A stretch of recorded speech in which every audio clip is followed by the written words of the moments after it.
Magandang araw. Ako po si Mark Lester Lirag at ito po ang aking daily devotion. Paano lumalim sa Biblia na pang 9 po sa special series at ito po is Messianic New Covenant na tinalakay po ni Pastor Russell Ocampo sa 365 daily devotion. Ang Bible verse po ngayong araw ay galing sa Luke chapter 22 verse 20.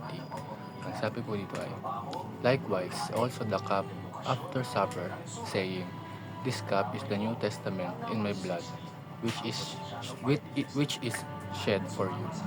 Ang New Covenant ay ang tipan na ipinasimula ng ating Panginoon Hesukristo sa pamamagitan ng kanyang dugo, ang ang tipan na nagtapos at lumampas sa lumang tipan.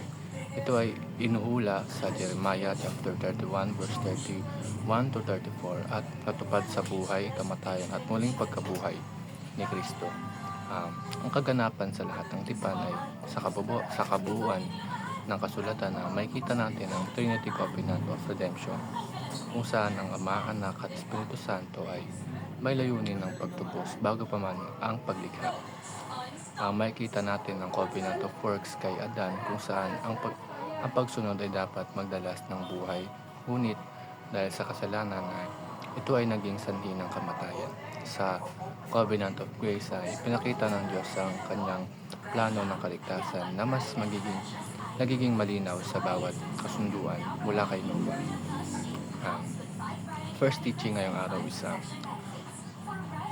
Jesus fulfilled all the covenants. Lahat ng mga naunang tipan ay nagtuturo kay Kristo. Siya ang seed of the woman sa Genesis. Ang katuparan ng pangako kay Abraham na pagpapalain ng lahat ng bansa at ang hari mula sa lahi ni David na maghahari magpakailanman.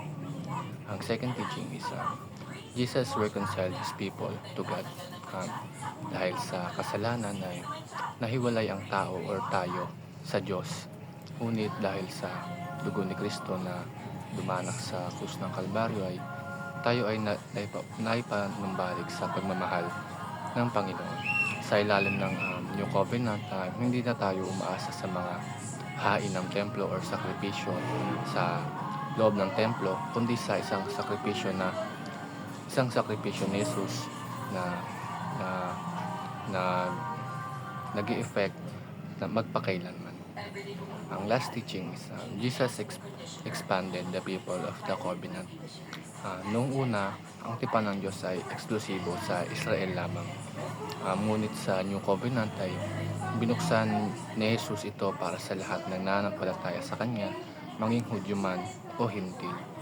Dahil dito isa mas maraming naging tagasunod ng Diyos at nanampalataya sa Diyos, dahil lahat nung unang tipan is nung una is eksklusibo lamang to sa mga taga-Israel, ngunit ngayon is naging para na ito sa lahat. Yun lamang po.